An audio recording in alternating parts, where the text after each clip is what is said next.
गिबियाव आफा इसोर फोरबो जिसु ख्रीष्ट बासायगिरिखौ हामबायनो आइबि गस्पेल मिनिस्ट्रियाव दिनै खनसेबाव आरोबाव साफ्रोमखौबो बरायबावबाय।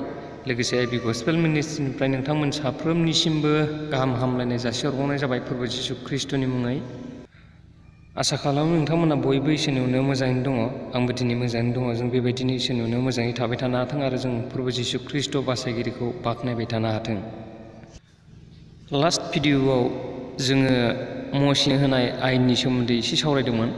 लोगोसे गोजाम रादाय एबा अल्ड टेस्टामेन्टनि समाव जिसु ख्रीष्टनि सिगांनि समाव बोरैहाय मानसिनि जिउमाया थैनायनि उनाव सोरगो रायजोआव थांनो मोन्दोंमोन जों बेखौ सावरायदोंमोन। दिनैहाय आङो गोजाम रादायनि समाव इसोरा मसिनो होनाय आयेनखौ बाइबेलनिफ्राय फरायथिनानै नोंथांमोननो फोरमायनो नागिरदों। इसोरा मसिनि गेजेरजों मानसिफोरनो लागै होनाय आयेनखौ बाइबेलाव 10 कामान्डमेन्ट्स एबा 10 हुकुम होननानै बुंनाय जायो। दा 10 कामान्डमेन्ट्स एबा मोन 10 हुकुम। बाइबेलाव लिरजानाय बे मोन 10 हुकुमानो आयेनमोन, इसोरनि आयेन। नाम्बार 1 इसोरनिफ्राय फैनाय हुकुम एबा आयेना जाहैबाय, नोंसोरो आंनि बाहेरै गुबुन मोदायफोरखौ दाखुलुम।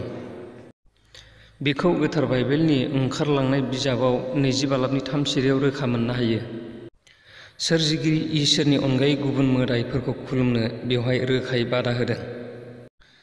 नेक्स्ट, नाम्बार 2 इसोरनि हुकुम। नोंसोर खुलुमनो थाखाय आकाशाव थानाय एबा दैयाव थानायफोरनि मुङा मुंसिनिबो मुर्तिफोर दानो नाङा। जों मानसिफोरा गावनि गोसोनि हुनथुस्थुनि सायाव सोनारनानै मुर्तिफोर दायो आरो बे मुर्तिखौनो खुलुमनानै जों इसोरखौ गाबज्रियो। नाथाय बाइबेला बेखौ गोख्रों बादा होदों ओंखारलांनायनि 20 सिरियाव। मानोना मानसिया इसोरखौ दानो हाया। मानसिया इसोरजोंसो दाजानाय एबा इसोरासो मानसिखौ दादों। नेक्स्ट इसोरनि हुकुमा जाबाय, नोंसोरो मुर्तिफोरनि सिङाव गंग्लायनो एबा बेफोरखौ फुजिनो नाङा। बिनि जाहोना जाहैबाय जे बेहा जेबो गुन गैया, जेबो गोहो बोलो सक्ति बेहा गैया। मानसिया बिनिफ्राय जेबो मोननोबो हानाय नङा। बिनिखायनो गोथार बाइबेलाव ओंखारलांनाय बिजाबाव 20 सिरियाव बेखौ रोखा बादा होदों। ब्रैथि इसोरनि हुकुमा जाबाय, नोङो साबातनि दिनखौ गोथारै लाखिनो थाखाय गोसोखांफ्लायदो। साबातनि दिनखौ जों साफ्रोमखौबो गोथारै लाखिनो हुकुम होदों। अब्ला दानिया साबातनि दिना माखौ बुङो जों बेखौ मिथिनानै लानो नांगोन।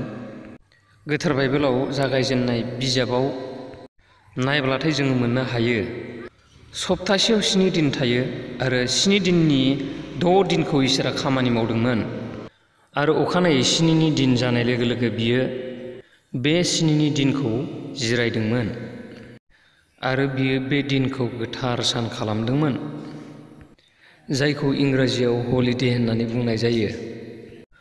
गावजों सोरजिजानाय मानसिफोरा बे हलिडेआव खामानि मावालाबा थानानै गावनि सोरजिगिरि इसोरखौ खुलुमनो नांगौ आरो गोसोखांनो नांगौ। बे साना गावनि सोरजिगिरि इसोरखौ खुलुमनायनि सान। बे सानखौनो गोथार बाइबेलाव साबातनि सान एबा साबातनि दिन होननानै बुंनाय जादों।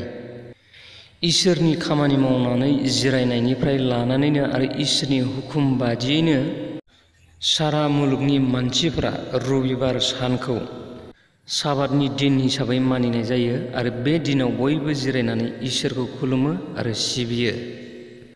बे साबातनि दिना इसोरनि हुकुमनिफ्रायनो फैनाय। अब्ला नोंथाङा बुजिबाय जानांगौ साबातनि दिन माखौ बुङो। दानिया नाम्बार 5 हुकुम।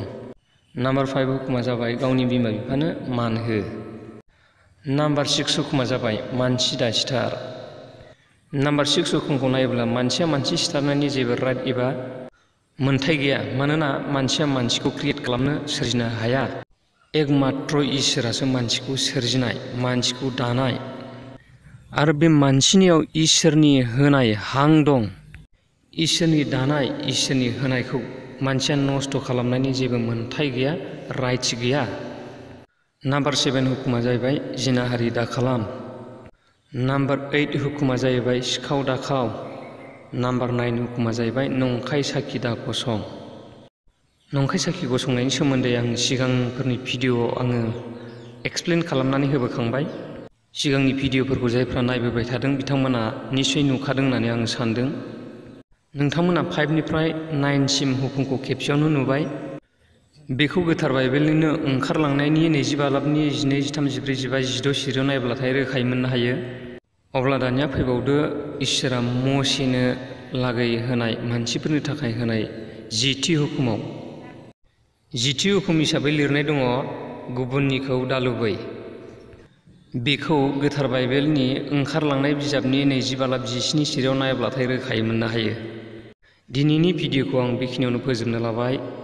फोजोबनायनि सिगाङाव नोंथांमोनखौ बयखौबो रिकुवेस्ट खालामो, नोंथांमोना आइबि गस्पेल मिनिस्ट्रि चेनेलाव गोदानब्ला चेनेलखौ साबस्क्राइब खालामनानै बेल आइकनखौ दाबायनानै ला। गोदान गोदान आपडेटनि गेजेरजों नोंथांमोना मिथि मोनफेरै बाइबेलनि बाथ्राखौ मिथिनो मोननाय बायदि। आरो भिडिअखौ नायनानै मोजां मोनदोंब्ला गुबुननोबो शेयार खालामनानै हो, जाहाथे गुबुनाबो मिथि मोननो हानाय बायदि। बुंग्रा नायग्रा साफ्रोमखौबो इसोरा बोर होफ्लायथोंसै। दिनैनि थाखाय एसेनोसै। आमेन। Thanks for वाचिं।